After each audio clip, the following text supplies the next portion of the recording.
बिस्मिल्लाहिर्रहमानिर्रहीम अस्सलामु अलैकुम। सऊदी इन्फो यूट्यूब चैनल में आपका खुश आमदीद कहते हैं। नए नकल कफ़ाला सिस्टम के हवाले से एक अहम अपडेट आई है जो कि आप लोगों के साथ शेयर करनी है। नया नकल कफ़ाला सिस्टम के बारे में आप काफ़ी ज़्यादा ऑलरेडी इन्फॉर्मेशन रखते हैं, काफ़ी ज़्यादा उस पर वीडियोज़ हम शेयर कर चुके हैं, बता चुके हैं कि वो क्या सिस्टम है नया नकल कफ़ाला।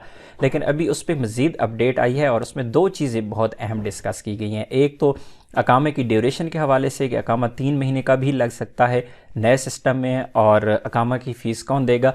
इसके अलावा मुख्तलिफ़ जो पॉइंट्स हैं यहाँ पे डिस्कस किए गए हैं। तो मैं आप लोगों को यहाँ पर जो पुराने रूल्स हैं, जो इसके मुतल्लिका रूल्स हैं, जो नए नकल कफ़ाला के हवाले से जो रूल्स हैं वो भी यहाँ पे डिस्कस साथ साथ करेंगे। आप वीडियो को आखिर तक देखिएगा ताकि आपको कोई सवाल बाकी ना रहे। मैंने जितना भी स्टार्ट से लेकर जब से नए नकल कफ़ाला सिस्टम की बात हुई है उस टाइम से लेकर अब तक जो भी अपडेट्स आई हैं तमाम को एक जगह पर इकट्ठा किया है, और ये जो पूरी रिपोर्ट है इसको भी इकट्ठा किया है।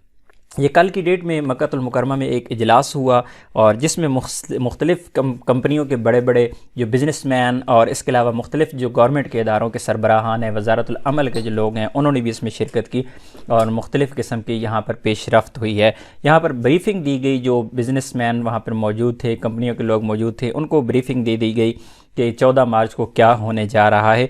हाँ, ये चीज़ याद रखिएगा कि कोरोना की वजह से कई ज़्यादा चीज़ें जो हैं वो लेट हो रही हैं और लग ऐसे रहा था कि शायद 14 मार्च को इस पर अमल दरामद ना हो।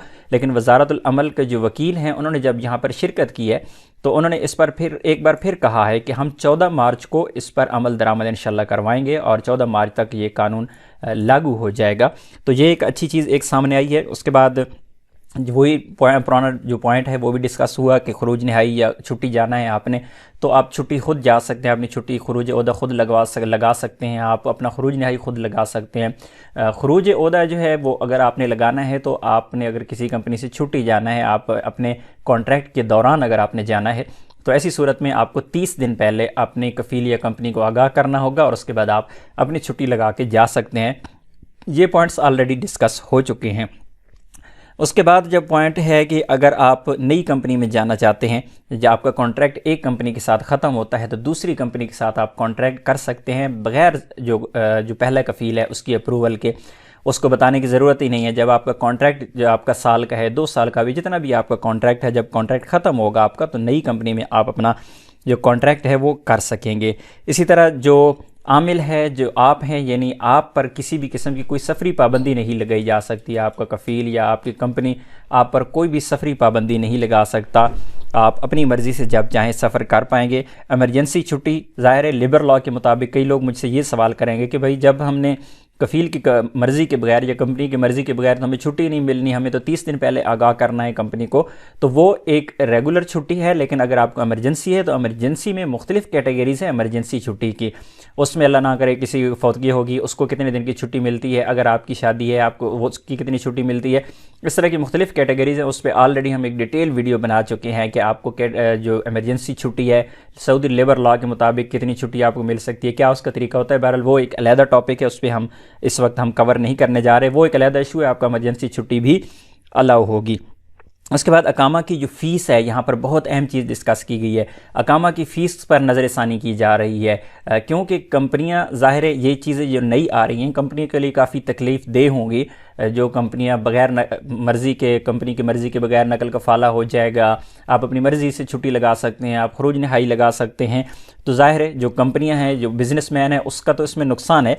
लेकिन उसमें एक चीज़ जो अहम यहाँ पर डिस्कस की गई है वो की गई है अकामा की फ़ीस के हवाले से भी कहा गया है कि उस पर नज़रसानी की जा रही है।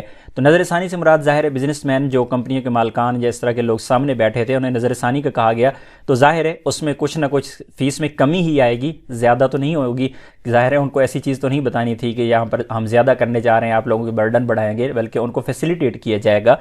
तो यहाँ पर नज़रसानी की बात की गई है। तो इससे मालूम होता है कि इंशाल्लाह यहाँ पर फ़ीस जो है वो उसमें कमी की जाएगी। उम्मीद काफ़ी ज़्यादा है कि इंशाल्लाह इस फ़ीस में कमी कर दी जाएगी जो पहले आपके अकामे की फ़ीस है।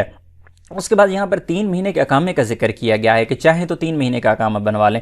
अब यहाँ पर डिटेल नहीं बताएगी कि 3 महीने का अकामा तो बनाया जाएगा, लेकिन वो 3 महीने का अकामे का मकसद क्या होगा। मैंने ज़ाती तौर पे जो ऑब्ज़र्व किया है, चीज़ें मैंने गौर की है इसमें, तो मेरा ज़ाती जो ख्याल है कि 3 महीने के अकामे की बात की गई है, यहाँ पर फैसिलिटेट किया गया है वर्कर को, हम लोगों को, आप लोगों को फैसिलिटेट किया गया है कि क्योंकि आप एक कंपनी के साथ जब कॉन्ट्रैक्ट ख़त्म करते हैं, आपका टाइम पूरा होता है, तो ऐसी सूरत में आप जब दूसरे कंपनी में जाते हैं तो आपका जो प्रोबेशन पीरियड होता है, आपका 3 महीने का उस कंपनी, नई कंपनी के साथ जो पीरियड आपने गुजारना होता है, उस दौरान अगर कंपनी को काम पसंद नहीं आता तो वो आपको जो है वो नहीं रखेंगे, टर्मिनेट करेंगे। अगर आपको कंपनी के साथ काम अच्छा नहीं लगा तो आप उसके साथ काम छोड़ के कहीं और जा सकते हैं। तो पॉसिबिलिटी यही है कि वो प्रोबेशन पीरियड के लिए एक अकामा सिस्टम दिया जा रहा है कि 3 महीने का अगर अकामा आपकी कंपनी लगाएगी, 3 महीने के दौरान अगर आपको काम नहीं पसंद तो आप छोड़ के जा सकते हैं, और अगर कंपनी को आपका काम पसंद नहीं है तो इस सूरत में आपको कंपनी टर्मिनेट कर देगी। तो ये ऐसा भी हो सकता है। और दूसरी पॉसिबिलिटी ये भी है कि आपकी जो कंपनी है उसके पास काम ही कम है, उसके पास काम लिमिटेड है। कंपनियां समटाइम बंदे हायर करती हैं, अपने पास छोटे छोटे प्रोजेक्ट्स के लिए हम बंदे हायर करती हैं, तो हो सकता है किसी कंपनी के पास इतनी ड्यूरेशन का उसके पास काम है और वो किसी बंदे को लेना चाह रही है 3 महीने के लिए, 3 महीने का काम बना के नेक्स्ट आप किसी और जगह पर अपना नकल कफाला करवा पाएंगे। बहरहाल एक अच्छी चीज़ है कंपनी के लिए भी और वर्कर के लिए भी, एक अच्छी चीज़ है कि 3 महीने के नकल जो अकामा है उसमें दोनों का फ़ायदा है।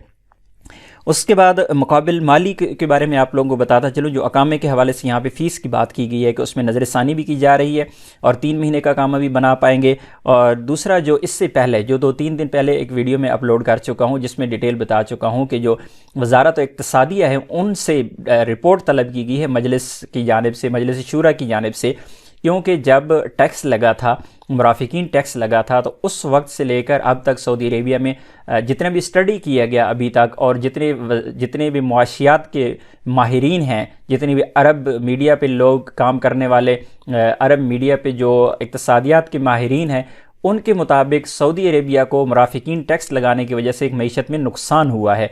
तो उस वजह से जो मजलिस शूरा है उन्होंने वजारत इक़्तिसादिया से रिपोर्ट तलब किया है कि हमें एक स्टडी पेश करें, अपनी रिपोर्ट पेश करें और उसमें बताएं कि क्यों नुकसान हुआ है। ज़ाहिर नुकसान आप लोगों को मैं पहले उस वीडियो में डिस्कस कर चुका हूं कि ज़ाहिर गैर मुल्की की फैमिलीज़ वापस जा चुकी हैं, जो लोग यहाँ पे बैठ के खाते थे, अपनी सैलरीज़ यहाँ पर ही खर्च कर देते थे, घरों के किराए थे, गाड़ी इस्तेमाल करते थे, मार्केट से शॉपिंग, खाना पीना, हर चीज़, वो ज़ाहिर फैमिलीज़ वापस चली गई हैं, टैक्स के पैसे भी, उसके अकामे के पैसे भी नहीं जा रहे, तो इस वजह से काफ़ी ज़्यादा प्रॉब्लम हुई है। बहरहाल वो इंशाल्लाह स्टडी हो रही है, उस पर भी इंशाल्लाह उम्मीद है कि अगले 10-15 दिन के अंदर कोई अच्छी रिपोर्ट आ जाएगी अकामा के हवाले से। वैसे भी जो ही भी रिपोर्ट पेश होगी ज़ाहिर में उसमें कई चीज़ें मज़ीद सामने आ जाएंगी। उसके बाद जो पॉइंट डिस्कस यहाँ पे किया गया अपना अक़्द ख़त्म करने के हवाले से, कि अगर आपने अपना अक़्द ख़त्म करना है, किसी के साथ अक़्द किया हुआ है, तो आप उससे अक़्द को ख़त्म कर सकते हैं 10 महीने के अंदर भी। अगर आपका अक़्द हुआ है 1 साल का, किसी कंपनी के साथ आपने कॉन्ट्रैक्ट किया है, 1 साल के लिए आप काम कर रहे हैं कंपनी के साथ, लेकिन अगर उस कंपनी के पास काम ख़त्म हो गया 10 महीने के अंदर, तो फिर ऐसी सूरत में आप उस कंपनी से नकल कफ़ाला करवा सकते हैं। लेकिन ऐसी सूरत में ज़रूरी है कि जो आपकी कंपनी या आपका कफ़ील है वो आपका अप्रूवल देगा, यानी 2 महीने पहले आप अपने अप्रूवल उससे मिलेगी, तो तब आप नकल कफ़ाला दूसरी जगह पे करवा सकते हैं। इसी तरह बग़ैर अक़्द के, बग़ैर कॉन्ट्रैक्ट के आप सऊदी अरेबिया में स्टे नहीं कर पाएंगे। ये चीज़ भी बहुत अहम पॉइंट है यहाँ पे कि आप स्टे नहीं कर पाएंगे। ज़ाहिर है जितने भी कॉन्ट्रैक्ट होंगे, जितने भी अक़्द होंगे वो ऑनलाइन होंगे। आपको एक रिक्वेस्ट आएगी कंपनी की तरफ से या कफ़ील की तरफ से, ऑनलाइन आपको रिक्वेस्ट आएगी, आप उसे एक्सेप्ट करेंगे तो तब ही आपका कॉन्ट्रैक्ट होगा। आपका अकामा भी रिकॉर्ड में मौजूद रहेगा, आपका जो अक़्द है यानी कॉन्ट्रैक्ट है वो भी रिकॉर्ड में मौजूद रहेगा। तो आपका पूरा सिस्टम जब ऑनलाइन होगा तो गवर्नमेंट के इदारों को ये भी पता होगा कि आप किसी के साथ काम कर रही हैं, किसी कॉन्ट्रैक्ट बेस पे काम कर रहे हैं या नहीं कर रहे, आप किसी अक़्द पर काम कर रहे हैं या नहीं कर रहे, या बग़ैर अक़्द के, बग़ैर कॉन्ट्रैक्ट के आप सऊदी अरेबिया में स्टे किए हुए हैं। यहाँ पर लिमिट नहीं बताई गई कितना अरसा तक आप सऊदी अरेबिया में बग़ैर अक़्द के, बग़ैर कॉन्ट्रैक्ट के स्टे कर सकते हैं, लेकिन कहा गया कि अगर किसी के साथ अक़्द नहीं होता तो आप फिर उसके साथ काम नहीं कर सकते। ये एक अहम चीज़ यहाँ पर है। जिस तरह कॉन्ट्रैक्ट ऑनलाइन ही होगा, कॉन्ट्रैक्ट के लिए ऑलरेडी काफ़ी ज़्यादा चीज़ें वो मैनेज की जा रही हैं इंशाल्लाह, और अभी से कई कंपनियाँ और कफ़ील जो हैं उन्होंने कॉन्ट्रैक्ट करने स्टार्ट कर दिए हैं आने वाले वक्त से पहले पहले, ताकि वो अपने जो तमाम मामलात हैं इनको क्लियर करना चाहते हैं, अपने तौर पर ख़ुद को सेव करना चाह रहे हैं। तो ऐसी सूरत भी सामने आ रही है। हाँ, अकामा की फ़ीस के हवाले से ये सवाल है कि अकामा की फ़ीस कौन अदा करेगा। अकामा की जो फ़ीस है वो आपकी कंपनी अदा करेगी। यहाँ पर कहा गया है कि कंपनी ज़िम्मेदार है, जो साहिबुल अमल है वो ज़िम्मेदार है अकामा की फ़ीस अदा करने का। ये आपकी ज़िम्मेदारी नहीं है कि आप अकामा की फ़ीस अदा करें। आखिर में एक अहम पॉइंट यहाँ पर जो हो सकता है, कई लोगों की तरफ से सवाल ये सामने आएगा जितने भी डोमेस्टिक वर्कर हैं उनके लिए ये सिस्टम नहीं है। डोमेस्टिक वर्कर्स का इस सिस्टम के साथ कोई ताल्लुक नहीं है। जो नकल कफ़ाला का नया सिस्टम आ रहा है उसमें सिर्फ़ और सिर्फ तजारती महनों के लिए किसी कंपनी, किसी कफ़ील, किसी मुसस्सा के साथ आप काम करते हैं, आप किसी वर्क वीज़ा पर हैं तो ऐसी सूरत में। लेकिन जितने डोमेस्टिक वर्कर हैं, जैसे साइक ख़ास है, आमिल मंजली है, आमिल मज़रा है, खुद्दामा है, जितने भी इस तरह के वीज़े हैं उनके लिए ये फैसिलिटी नहीं है। उनका एक अलहदा सिस्टम है, वो अलहदा से उनको फैसिलिटेट किया जाता है। लेकिन ये वाला सिस्टम सिर्फ़ और सिर्फ उन लोगों के लिए है जो तजारती महनों पर हैं। इस बारे में अगर कोई मज़ीद इन्फॉर्मेशन आएगी तो आप लोगों के साथ शेयर करेंगे। मिलते हैं एक और नई वीडियो के साथ, तब तक के लिए इजाज़त दीजिए। अल्लाह हाफिज़।